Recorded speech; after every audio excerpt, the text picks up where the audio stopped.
Kyle, do you feel excellent today? Oh my God, I feel so good, Kaila. I woke up at 5 a.m., hit a cold plunge, did a sauna, and I've been intermittent fasting. Yeah, I don't think those things define excellence. You're saying I'm this hungry for no reason? I'm pretty sure this is excellence. Yeah, I think our guest today would disagree with you. Brad Stulberg wrote The Way of Excellence is a book talking about how to be excellent in today's era. It's not what you think. Let's get into it.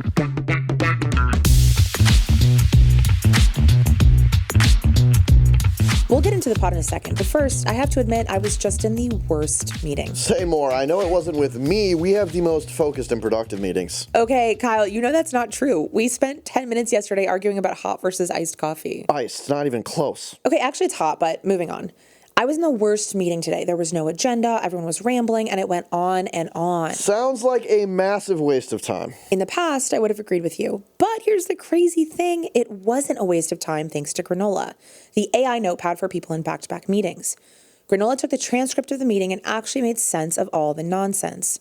Despite the chaos, I was actually able to focus because I knew Granola had my back. Granola's had my back as well. It helps me pull out the action items, write follow-up emails, and keep projects moving smoothly. You too can avoid the horrors of bad meetings with Granola. Head to granola.ai/brew to try Granola for free. That's granola.ai/brew to try it today for free. All right, we are joined by a very special guest on today's episode of Per My Last Email, Brad Stulberg. He is the author of the books The Way of Excellence, Master of Change, and the Practice of Groundedness, and co-author of the books Peak Performance and The Passion Paradox. He's been writing. These books explore the art, the science, and the practice of motivation, values-driven excellence, and maximizing one's potential. Who doesn't want to do that? And in addition, he's on the faculty at the University of Michigan School of Public Health, and he lives with his family in North Carolina. Brad, thanks so much for joining us on Per My Last Email. It's a pleasure to be here. Thank you for having me. Super excited to talk about this. I think when we're talking about the book, which is The Way of Excellence, I would love if we could start with a super simple Webster's dictionary defines excellence as, because I think all of us in our heads have this idea of what excellence is and what it means for us. But I think for the purpose of this conversation, how are you defining it, and what's the North Star for excellence? Yeah, I think it's actually instructive to start this definition by saying what excellence is not, in what often is confused as excellence. So a lot of people think that optimization or perfectionism is excellence. So you need to do everything right all the time. You have to get all the gold stars. You have to have a 47-step routine. You essentially have to turn yourself into a machine. And if you do that, then you will achieve greatness and success and excellence. And that's not excellence at all. I think that especially on the internet, a lot of that is performance art that masquerades as the real thing. So it's I wake up at 4:30 a.m. I've got my nose or my mouth or my ears taped shut. It depends on what day of the week it is. I do my 5-bullet journal. I go into my cold plunge. Then I go into my sauna. Then I meditate for 30 minutes and on and on and on.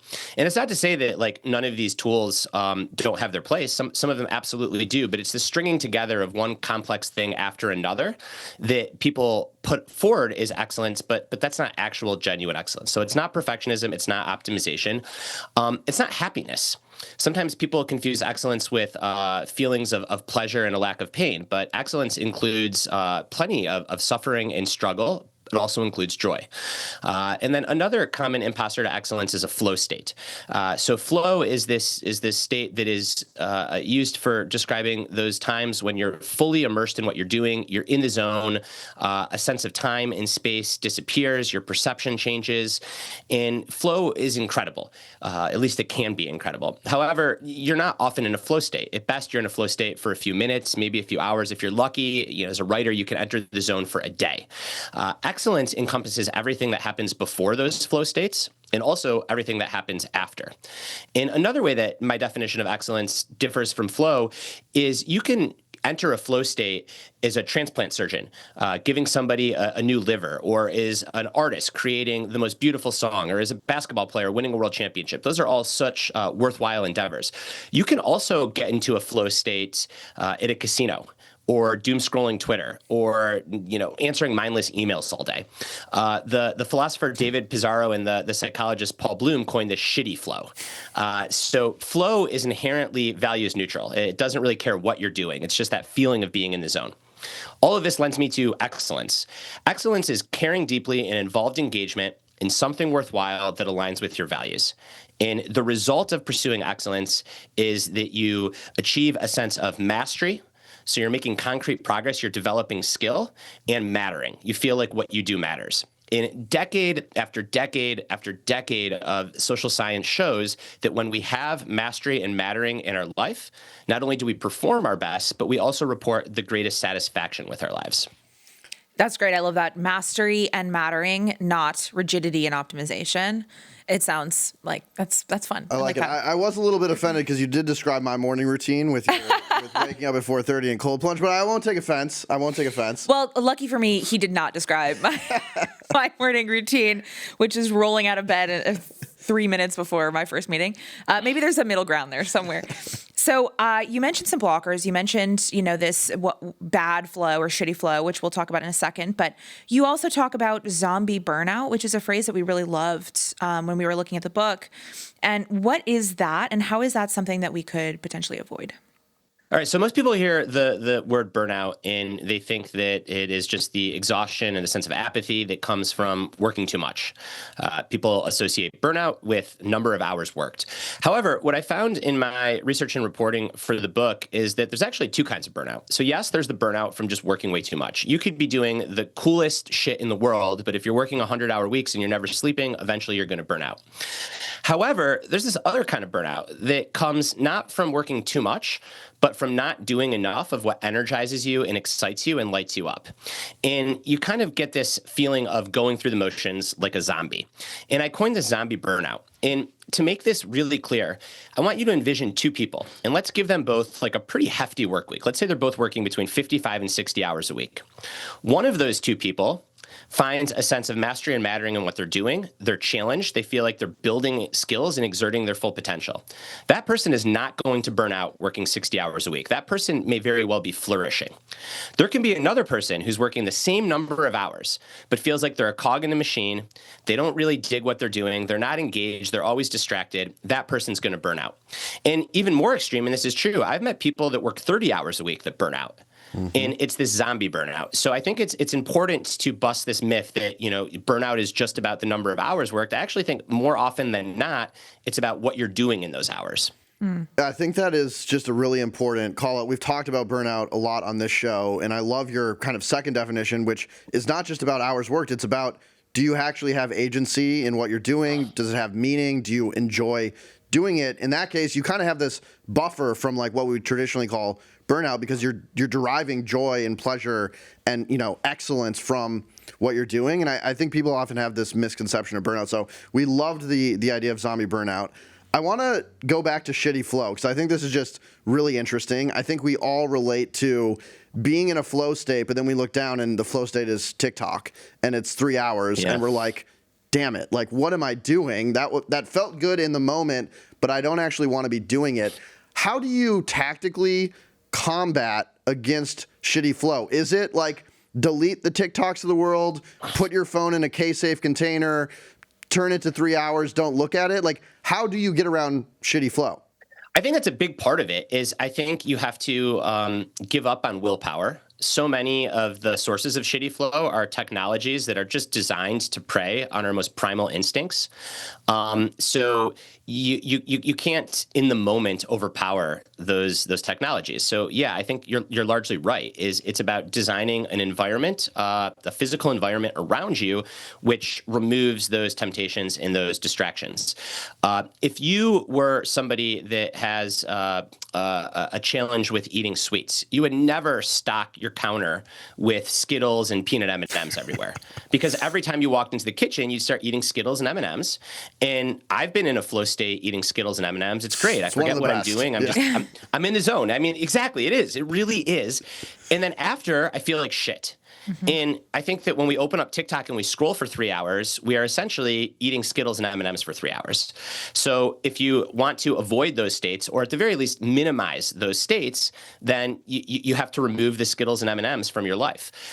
So the way that I think about this is, because these distractions are so ubiquitous, is when you sit down to work on a meaningful project, I firmly believe that your device, your smartphone, should not be in the room with you.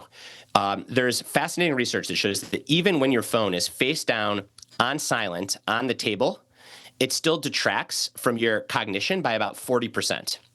So what's fascinating is the researchers in this study replaced the participant's phone with their own phone. So even if it's not your phone, and they got the same result. And that is because these little boxes have come to represent everything else that could be happening in the world.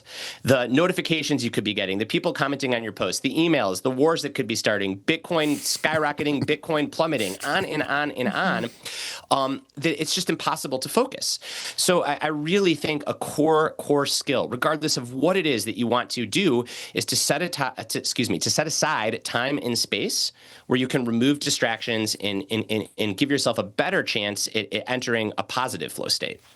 Yeah, I think that the phone has become a weapon of mass distraction. You're right, and like you can. Did you come up with that? That was good. There's no way I came up with that. That but was killer. good. If I did, I'll take full credit. Damn. But someone must have said it. But Kayla, we got to start cold. We got to start cold plunging. If I we can, know, if seriously, that's what it that's does what it for the brain. is. Look, I'm telling you, if you wake up at 4:30 a.m., you'll come up with some great phrases. Brad, I want to talk about this other concept in the book, identity house, which I thought was really interesting. And I think when people hear excellence, they immediately think about devotion to one thing and making it your entire life. And in some ways, that creates maybe a bit of fragility where if that thing gets taken from you, your whole life can fall apart. So I loved this concept, identity house, that you talked about in the book. It reminded me of maybe a more resilient identity you build. Walk us through identity house and why that's so important. I'm so glad you asked this question. This is one of my favorite topics to talk about, and I think it's so important for the pursuit of excellence in any profession. So let's start with what the popular culture, I think, is just wildly misguided on and gets wrong. On the one hand, you've got the obsession bros, and they say that you have to go all in all the time. And you're going to be lonely, you're going to be isolated, you might be angry and resentful, but that is just the cost of greatness. And if you are not willing to be totally obsessed, then you are never going to be great. On the other end of the spectrum, you've got the let's all hold hands and sing Kumbaya and be balanced people. And those people say that we should have work-life balance. You should be able to do all the things that you want to do. There are no trade-offs that you have to make. I should get the promotion even though I'm only working 6 hours a day, and on and on and on. And these two camps get pit against each other. The suffer and be obsessed for greatness, or the you need to be balanced to have a good life. And when it comes to actual serious people in the pursuit of excellence, both are utter bullshit. So I want to tell the story of a speed skater named Niels van der Poel. Niels van der Poel sets the world record at the 2022 Olympics and won gold medals in the 5K and 10K speed skating events. He is the best speed skater to ever step foot on the planet, and he did it on the biggest stage. He is excellent. 2 years before competing in the Olympics, Van der Poel was struggling. He was underperforming. His workouts weren't going well, and even at smaller national competitions, he wasn't winning, and he should have been winning these in his sleep. So he did what any elite athlete would do. He had every single physiological test done. He had muscle biopsies. He had his saliva analyzed. He had cortisol scores, on and on and on. And they found that nothing was wrong. So Van der Poel stepped back and he said, maybe this is something in my psychology. And he realized at age 25, really mature young guy, that his entire identity was as a speed skater. He did not know who Niels van der Poel was outside of Niels van der Poel, the speed skater. And what he realized is that every time he stepped into the oval to compete, or every time he had a big workout, he was carrying the weight of all that pressure on his back. Because one misstep, one ill-timed injury or illness, and poof, not only there goes the Olympic dream, but there goes his entire sense of self-worth. So 2 years before the games, Van der Poel did something that is unheard of for a world-class athlete. He took a normal weekend. So from Friday afternoon to Monday morning, he did nothing related to the sport of speed skating. He didn't train. He didn't do quote-unquote recovery. He didn't study film of the greats. No, what he did is he joined a book club. He got into a bowling league. He went on hikes, which is sacrilegious for an athlete, right? Because and I work with elite athletes all the time. You don't go on hikes because you could sprain your ankle on the hike. But Van der Poel said, I like nature. I like being with my friends. I want to go on these hikes. So he diversified his sense of self. And the rest is history. What he says is that as a result, he stopped skating from a place of fear and fragility and started skating from a place of joy and openness. So the metaphor that I've coined for this is to build an identity house. And what I mean by this is if you have a house and it only has one room in it, and that room catches fire or floods, you're screwed. You're going to have to move out of your house altogether. It's going to be extremely disorienting. However, if you have a house with multiple rooms in it, and one room catches fire or floods, you can go seek refuge in the other rooms while you work out the fire and flood. And why I love this as a metaphor for identity is because it's just so accurate about what it takes to pursue greatness and excellence. I am not saying that all the rooms have to be the same size. I'm not saying that you have to spend the same amount of time and energy in every room. That would be a balanced house. A balanced house would have 42 rooms, and you'd be spending an hour in each of those rooms. Nope, not what I'm saying. What I am saying is that you can't just have one room because that makes you fragile. So when we think about our careers, when we think about our lives, we want to think about building an identity house with more than one room, and also acknowledge that over the course of a career and over the course of a life, the rooms in which we spend our time and energy, it's going to change. So when I step back and I think of all the reporting I've done on this topic over the past almost 2 decades now, and I think about people who I've interviewed that are either at the end of their career or have retired from their craft, and people who have been excellent at what they do, but also who have done it the right way, who are satisfied, okay? When you zoom in on any moment of these people's lives, they do not look very balanced at all.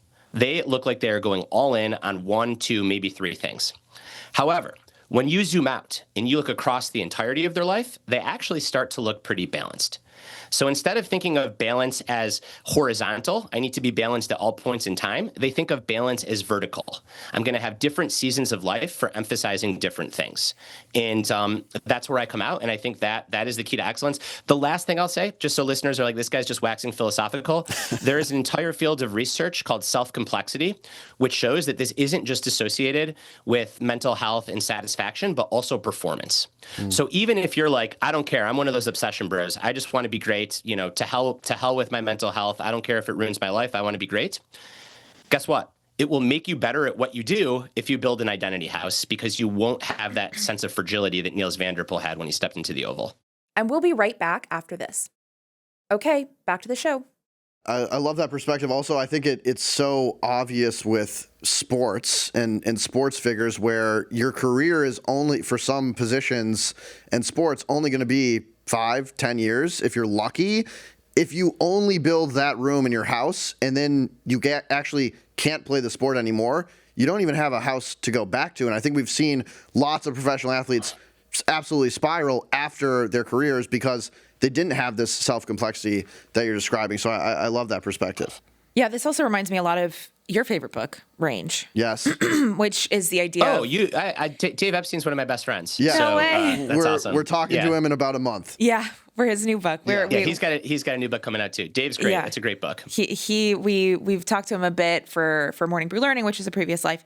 But I do like this idea of not thinking about balance horizontally, but thinking about it vertically. That's something I haven't heard before, and it seems like a really interesting reframe where it's like, oh my gosh, it's the same thing as like being healthy.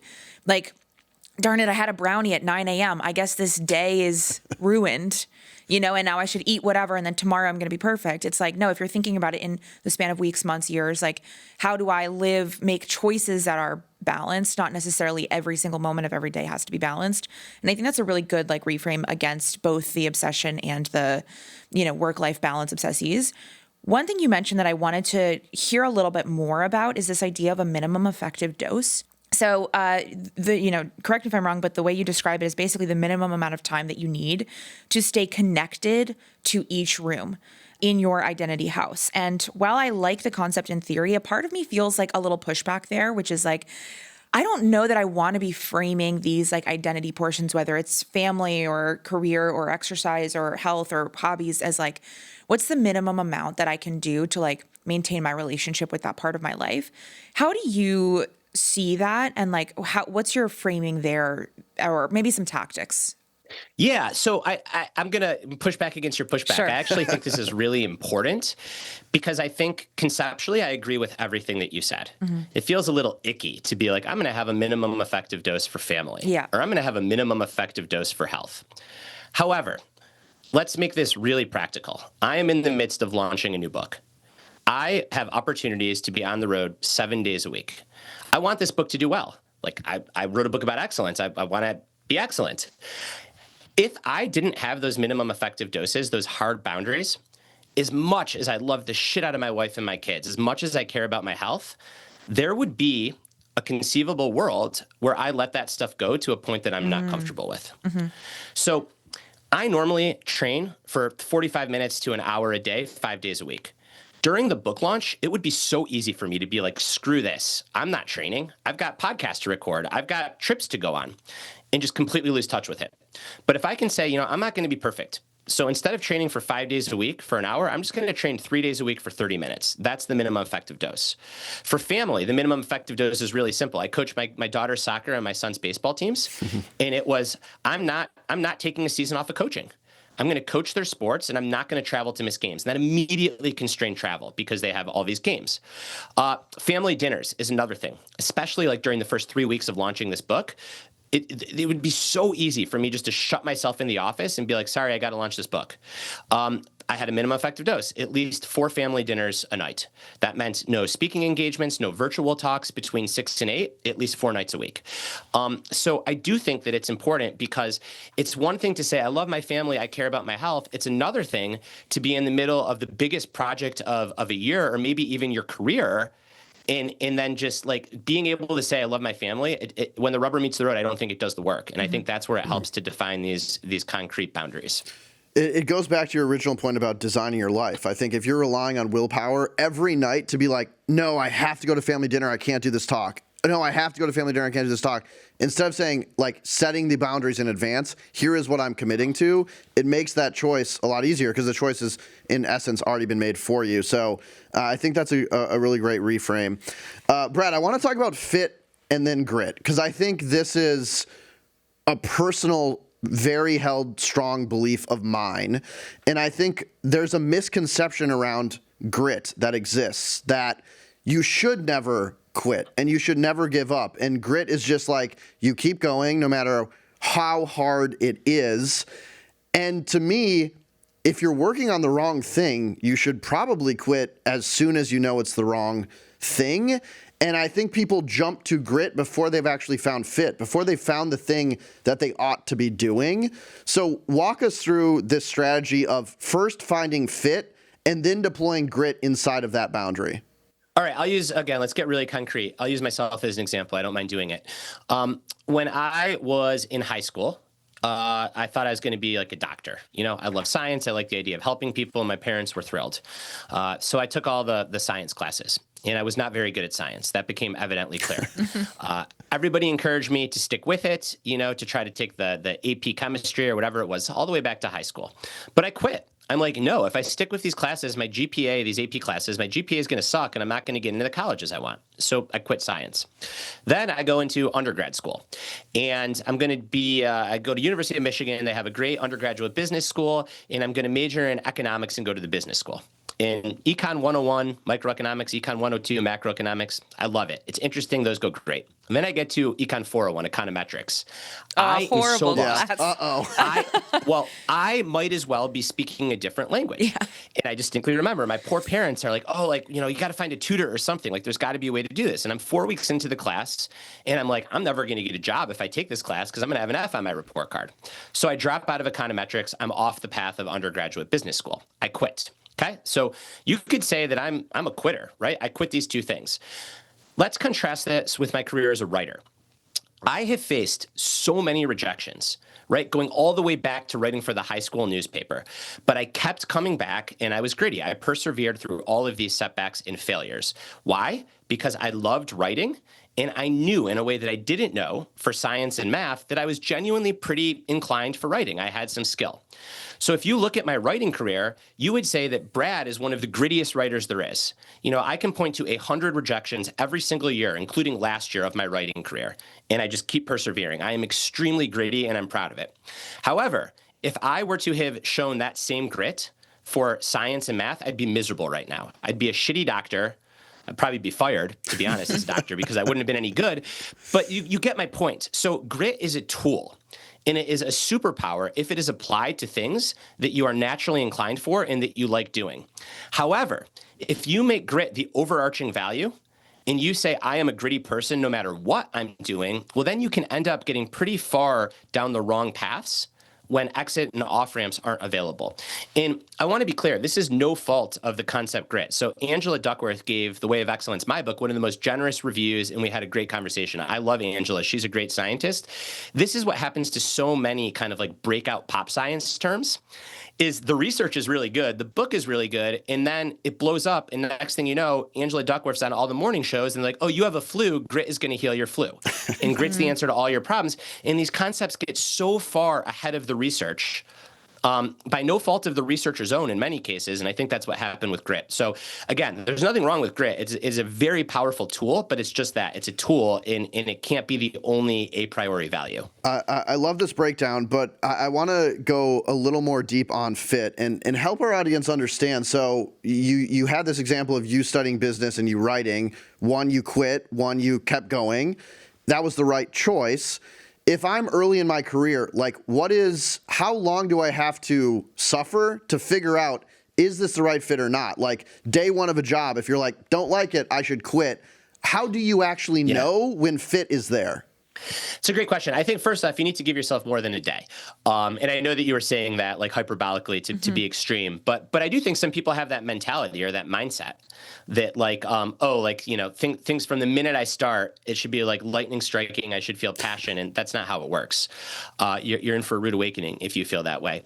So I think that in a job setting, I think you got to give it at least 6 months to a year, to be totally honest, because there is a fair amount of tedium in mundanity when you start a new job and learning and figuring out how an organization works and figuring out if you like it. I think that the number one quality to look for is, are you curious? So something can be really hard and you can be struggling and you can not be curious about it at all. Something can be really hard and you can be struggling and you can be curious and you can want to figure it out. And I think that is the ultimate difference. A question that I often ask individuals that I've counseled who are struggling with decisions about whether to quit or not is, do you feel like you are prolonging the inevitable? Or are you genuinely interested and curious to find out what might happen next? And if you feel like you're prolonging the inevitable, which is it's just a matter of time before I quit because this isn't for me or this sucks or I'm too old or whatever it is, and I say I'm too old for athletes, then the right thing is probably to avoid the pain of staying on this path for another year and just rip the Band-Aid off because you're kind of scared to move into that next stage of life. If, however, you're a 37-year-old athlete and you could retire, but you're also like, no one's ever won a world championship at 40. And I know the odds are against me, but like, I'm really curious about what could happen. That is a good sign to keep going. Yeah, I love this curiosity as a guide. We had Bill Gurley on, and he basically said the exact same thing. If you're curious and like, even if it's hard, you're up at night continuing to research and you're really inspired by the topic, it's a great sign to keep going. Yeah, I really like that. And I think the flip side of that is failure. And so when you're thinking about curiosity, fit, and then grit, there's going to be a lot of failure embedded in that. And so your chapter on failure is just 2 pages long. And really it's 3 sentences, right? Failure sucks. It's inevitable. Keep going. Why those 3 sentences and why did you choose kind of that short framing for the book? I chose that short framing for the book because, well, first off, I checked that short framing with a world champion athlete who had just had an epic failure. So she's, and she'd be fine with me saying this because she's talked about it publicly. It's Chelsea Sodero, the American triathlete who won the world championship in long course triathlon and then came back and struggled with cramping and nausea and had to drop out of the race. And Chelsea's a good friend of mine. We talked a lot about failure. She's like, there's all these books that say you got to fail forward and you have to learn from failure and there's no such thing as a failure and on and on and on. And all those books, they're true and they have merit. Like if you play the infinite game, you do learn from failure and you can fail forward. And every single path of success is marked with failures. All of that is true. However, when you're in the moment, none of that matters. And if you try to tell yourself, well, I just had to drop out of the world championship, but I'm failing forward, like you're never going to believe it. So I just wanted to give what I thought was like a really raw, honest take, which is just that. Like failure sucks. Okay, that's the first thing. It hurts, it's painful, it sucks. There's no sugarcoating it. The second point is it is inevitable. If you are pushing yourself, you are inevitably going to fail. If you never fail, you're not pushing yourself hard enough. That is true. And then the third point is you just have to keep going. Like, there is no secret. You know, if I could take a supplement that said that failure wouldn't hurt, I'd be a multi-gazillionaire, but you also wouldn't learn as much from it if it didn't hurt. So I didn't want to I think there's already enough out there on the benefits of failing, and I kind of wanted to treat it how I experience it and how the world beaters I've gotten to know experience it, which is like, it just sucks and you got to get back on the bandwagon. I guess I'm going to contradict myself with like, there's no secret. It's hardly a secret, but something that I do find helpful around failure and success is to time bound it. So the little aphorism I've come up here is the 48-hour rule, which says that after a devastating failure or a big success, give yourself 48 hours to celebrate the success or grieve the defeat, but then get back to doing the actual work itself. Because doing the work itself like has a way of keeping you humble after a success because you're reminded that the work is hard. And after a failure, it has a way of re-energizing you because you get back on the bandwagon. Now, 48 hours is just completely made up. For some successes, it might be a month. You know, if you just lost an Olympic medal or you thought that your company was going to IPO and the whole thing exploded, you might be grieving that for more than 48 hours. That's okay. Some might be an hour. You know, you pitch an article to Morning Brew as a guest contributor, and Kyle and Kayla are like, it doesn't meet the bar. You can be frustrated for an hour, and then you got to get back to work. So I think some people are very literal, and they're like, oh, how can you say it only takes 48 hours to let yourself feel a terrible loss? It's not the 48 hours. It's the fact that you want to time bound those feelings and then get back to work. Love that. I do have to say, do not send your articles to Kaila or myself. We don't make that decision. We don't make the decision. We will maybe It's not on us. We'll still give you some positive feedback, though. Brad, I love what you were saying, and I want to ask one question about growth mindset, because I think it was kind of in the background of your talk about failure. Is there I want to say, dark side to growth mindset where you have this idea that, yeah, failure is fine and I'm going to learn from failure. But then when you're in the moment and you have to perform, do you sometimes rely on this idea of even if I fail, it's okay because I'll learn? And that actually stops you from performing your best in the moment. I've heard people say like a fixed mindset at some points during performance is actually more beneficial. It's a great question. I think that what you're describing is what researchers call self-handicapping, which is before you're about to have this huge performance or event or board meeting or presentation or interview or whatever it is, you tell yourself, well, even if I fail, I'm still going to learn from this. And then boom, you've given yourself an excuse. Mm-hmm. I think that two things can be true at once. You are going to learn from it, even if you fail. And when you step into the arena, when the buzzer goes off, when you enter the interview room, the only thing that matters is winning that game. Mm-hmm. And people just struggle to hold these two ideas at the same time. It's James Carse, the philosopher, talks about infinite games and finite games. So the infinite game, the whole goal is just to keep playing, to keep learning, to keep growing. And that's the game that we're all playing. The finite game is get the job, get the funding, nail the presentation, win the medal. And when you're playing the game, the only thing that matters is winning. The minute that the game ends, you extract the lessons and you grow and you learn. So I do think it's like one of these cases of holding two things at once. My mantra for big performance is just fuck it, let it rip. Like you are where you are. You've done the work to get there. Yeah. It may go right, it may not, but like let it rip. And then all the learning and all the growth that happens on the other side, but that happens after the door to the interview shuts or the buzzer to the game goes off. I love it. That is the slogan for Permalast Email. Yeah. For fuck it, let it rip. Yep. So we're stealing your slogan, I guess. I want to end with just one kind of very tactical question that we tend to end these conversations with. So, you're listening to this interview.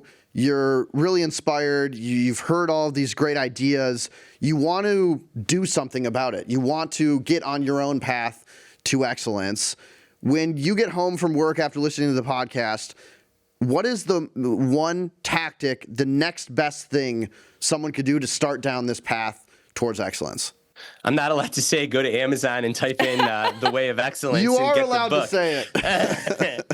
So, all right, in all seriousness, I do think it's a good book, and if you found the conversation helpful, I think you'll dig it. And I think that the one most important thing to do is to really separate shitty flow from the good kind of flow, and be honest with yourself, even if you don't like the answer, and define what the good kind of flow looks like for you, And then ask yourself, like, what habits or what environmental designs will support and promote that, and what will get in the way of that. And start really small with just like a half an hour. So let's say that reading books, because this is something that I love to do, and even who it's my job to read books, I struggle with it because there's so many distractions. You want to read more books. Well, you need to start really small. And that might just be like, hey, I'm going to set aside a half an hour on Monday, Wednesday, Friday from 6:30 to 7 a.m., before I start my morning commute to read. And I'm going to go to this specific area of my house. I'm not going to bring my phone or my computer with me. I'm going to do it after I have coffee. So I've got like a little bit of caffeine on board, and I'm going to commit to reading, and I'm going to acknowledge that even getting through the first 2 pages at first is going to seem hard because my brain is so addicted to stimulus. I'm going to stick with it. I'm going to rebuild that muscle. Just 30 minutes, 3 times a week. Reading books is one of many examples, but to me, like the flow state of being involved in a book is so different than the flow state of like mindlessly scrolling my phone in the morning, but I've done both. And it's just purely about the environmental design and the habit around it. So identify sources of shitty flow, figure out sources of real flow, and just start really small and trying to tilt the dial more towards the good, genuine kind of flow. I love that. I think that's great. And I have been trying to read more books, and that has actually worked for me. So that's great. Thank you so much for coming, Brad. We've really appreciated listening to you. And, go, listeners, buy the book. It is out now. And yeah, thank you so much. Thank you, Kaila. Thank you, Kyle. This was fun. Kayla, should we roll the credits? Let's do it. Our producers are Michaela Heck and Emily Milliron. Our technical director is Uchenna Waoku. Brittany DeTaco is our audio engineer. And our president is Devin Emery. This show is a production of Morning Brew. Thanks for listening, and we'll be excellent with you next week. Thanks, y'all.